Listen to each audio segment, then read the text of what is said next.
Welcome back to Bookkast, Bestsellers in Minutes. Bestsellers in minutes. You know how it is. Oh, yeah. So many books. Oh, many books. And so little time. I know. But today, we're diving deep into the Texas murders. Ooh. The latest thriller. From the dynamic duo, James Patterson That's it. and Andrew Bourelle. Yeah. And let me tell you, it's a wild ride. Wild. We've got missing Indigenous women, the Right. Texas Ranger, who is caught in a jurisdictional nightmare, Oh. and, of course, a race against time to uncover the truth. I love it already. Now, what I found fascinating about this book is that it takes that classic Patterson formula, Yeah? fast-paced action, Right. shocking twists, Yeah. but it uses it to shine a light on a really important issue. Mm-hmm. This often overlooked crisis of missing and murdered Indigenous women. Absolutely. And right from the start, we're thrown right into the action. Yeah. With Rory Yates. Yeah. He's our Texas Ranger protagonist. Our hero. Our hero facing a jurisdictional nightmare. Nightmare. You've got FBI task forces, Right. tribal police, Yeah. local law enforcement. Everybody wants a piece. Everybody wants a piece of this case. It's chaos. Yeah, and that's not just a plot device either. You see, crimes on tribal lands often fall into these really complicated gray areas, Yeah. making investigation and prosecution incredibly difficult. It's like the book is really pulling back the curtain on a problem. Yeah. Most people don't even realize exists. It's sad. And the way Patterson and Bourelle Yeah. weave this complexity into the story, it's So clever. so clever. It's so clever. Like, take that opening scene Oh, yeah. with the fast draw competition. Right. I mean, Rory goes head-to-head with an FBI agent, but they're using real bullets. Yeah. Talk about setting the tone. Right, from the get-go. Right away. Yeah. It immediately establishes Rory's character. Yeah. Okay, he's skilled. Skilled. He's brave, Brain. but maybe a little too willing to take risks. Ooh, a little reckless, perhaps. A little reckless. Yeah. I mean, does this foreshadow some of the trouble he'll face later on? It definitely raises questions about his judgment. His judgment. But it also shows his deep sense of justice, Right. which is a key theme throughout the book. Absolutely. Makes you wonder, how far will Rory go How far will he go? to do what he believes is right? That's a great question. Yeah. And speaking of challenging assumptions, Okay. I was really struck by the character of Ava Cruz, Uh-huh. the Tiga tribal police officer. Right? She's tough. Tough. She's smart, Smart. and she is not afraid to call out the systemic biases Ooh. she encounters. I like her already. I know, right? Yeah. What I found powerful about Ava's perspective is that she forces Rory, Yes. and by extension the The reader. to confront some uncomfortable truths about the historical mistreatment of Native Americans by law enforcement. Yeah, and it's a reminder that good intentions aren't always enough, No. and that sometimes even those who want to help Yeah. can perpetuate harm. Unfortunately, yes. Absolutely. Absolutely. And then there's the mystery itself. Oh, yeah. I've got a series of missing Indigenous women, Mm-hmm. all vanished on the summer solstice, Solstice. with a single golden eagle feather Ooh. left behind at each scene. Chills, literally. I know. This is where the book really taps into that tragic reality Yeah. of the missing and murdered Indigenous women crisis. Sad but true. And sadly, these cases are often underreported and underinvestigated. That's right. Patterson and Bourelle don't shy away from depicting the systemic neglect Yeah. and vulnerability that contribute to this issue. No, they don't. And as the story unfolds, Rory discovers a similar case Okay. in New Mexico, From years earlier. Years earlier. also involving a missing young woman Wow. and an eagle feather. It's connected. It makes you realize this isn't an isolated incident, Right. but a deeply rooted and ongoing problem. Exactly. This connection to a past case Yeah. really emphasizes the fact that this has been happening for generations. Generations. It adds this layer of historical weight to the story, Yeah. reminding us that this crisis is a result of long-standing systemic issues. So we have a Texas Ranger Okay. with a bit of a maverick streak, A little bit, yeah. facing down this complex jurisdictional web Web.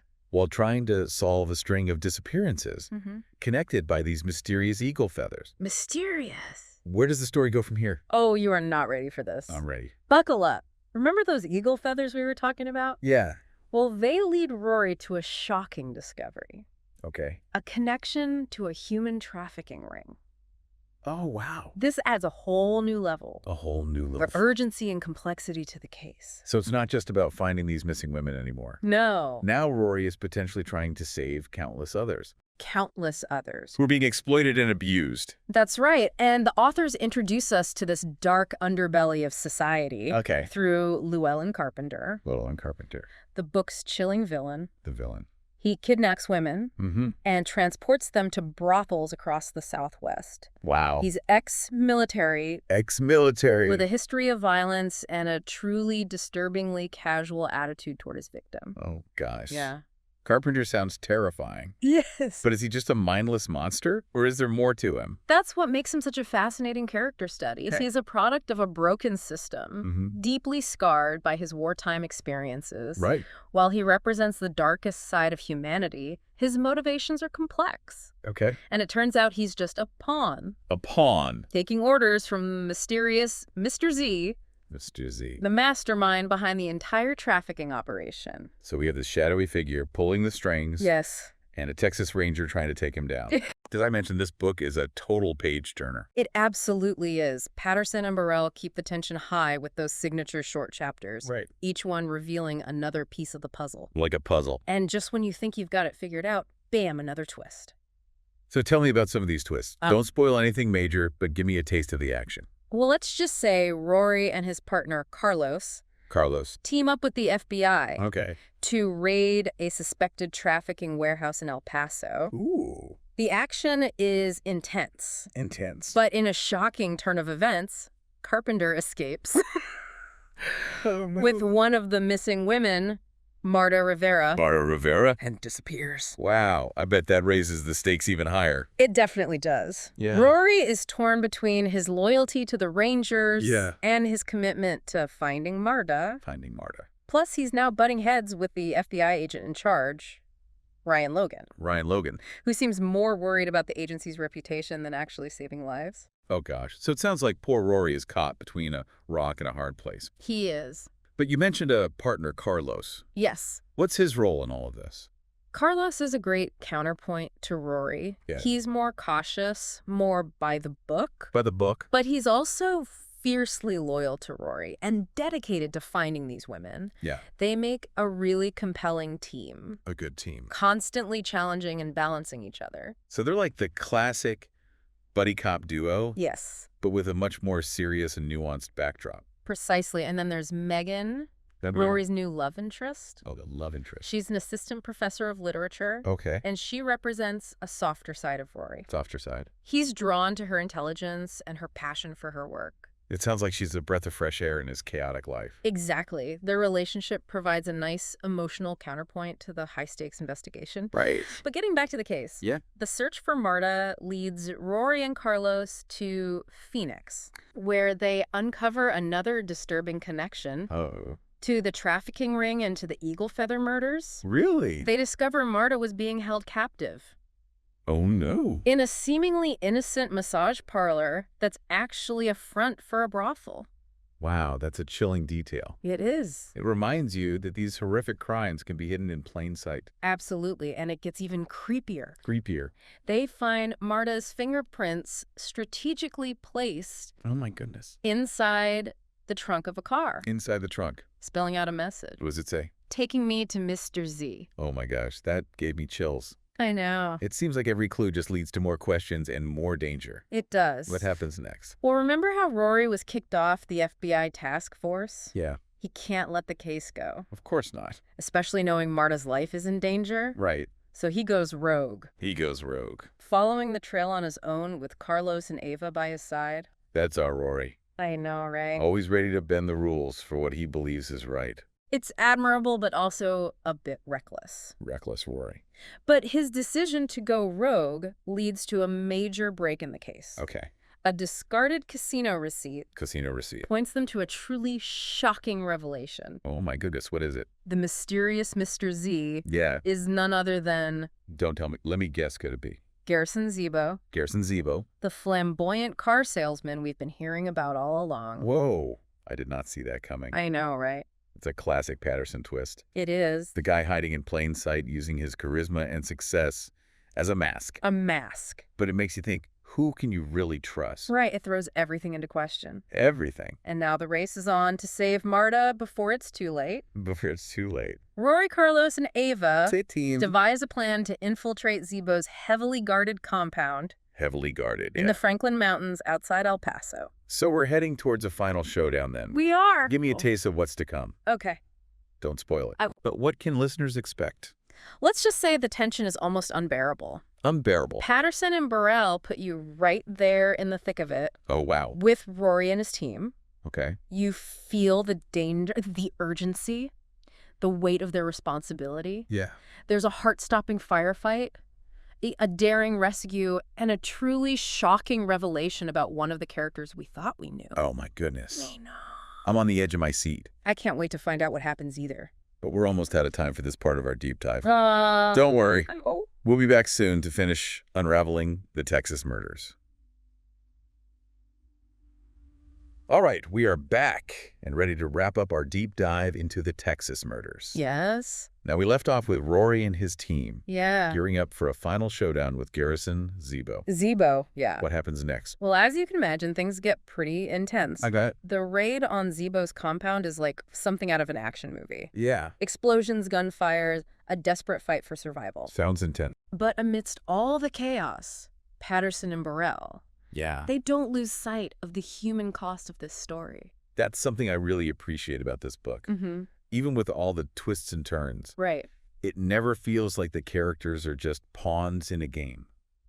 No, They're yeah. real people with real emotions. Absolutely. You really feel that, especially in those final chapters. For example, we see Rory Yeah. grappling with the psychological toll of his experiences. He's physically and emotionally wounded, questioning his future as a ranger. Makes you wonder what happens to someone like Rory after the dust settles. Yeah. Can he ever really go back to life as it was before? That's a question the book leaves us pondering. Yeah. And it's not just Rory who's wrestling with these difficult emotions. Right. Ava confronts Isabella, Is it the young woman who helped Zebo kidnap the other women. Right. She's trying to understand what led Isabella to make such devastating choices. Yeah. It's a tense and heartbreaking encounter. Really highlights the lasting trauma of that fateful night. It sounds like that scene really packs an emotional punch. It does. What's powerful about this confrontation is that it doesn't offer easy answers or judgments. Right. It forces the reader to consider the complex factors at play. Yeah.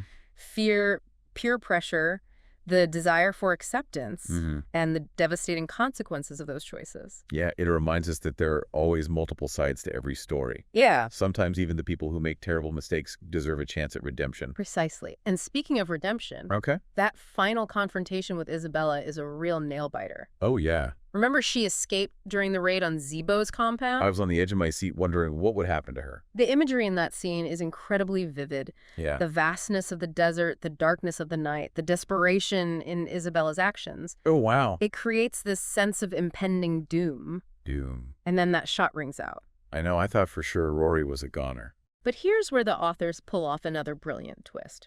Okay. Just when it seems like all hope is lost, Isabella is attacked by an eagle. An eagle. An eagle.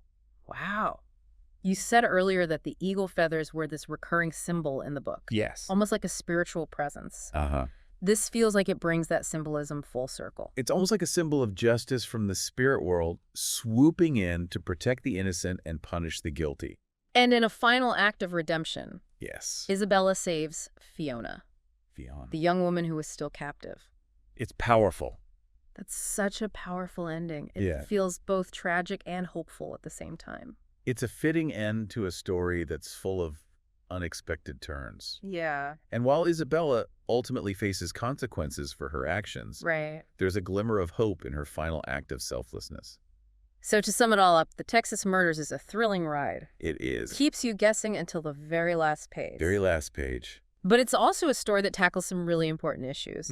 Like the crisis of missing and murdered Indigenous women, the complexities of jurisdiction on tribal lands, Yeah. and the dark realities of human trafficking. It's a book that will stay with you long after you finish reading it. It really is. And it leaves you with a lot to think about. A lot to think about. For example, did Isabella Luna ultimately find redemption? Did she? And what can we do as a society to prevent tragedies like this from happening in the first place? Those are great questions, and we'll leave you to ponder those. We will. Thanks for joining us on another episode of Bookkast, Bookkast. Bestsellers in Minutes. Bestsellers in minutes. We'll be back next week with another deep dive into the world of bestsellers. Can't wait. Until then, happy reading.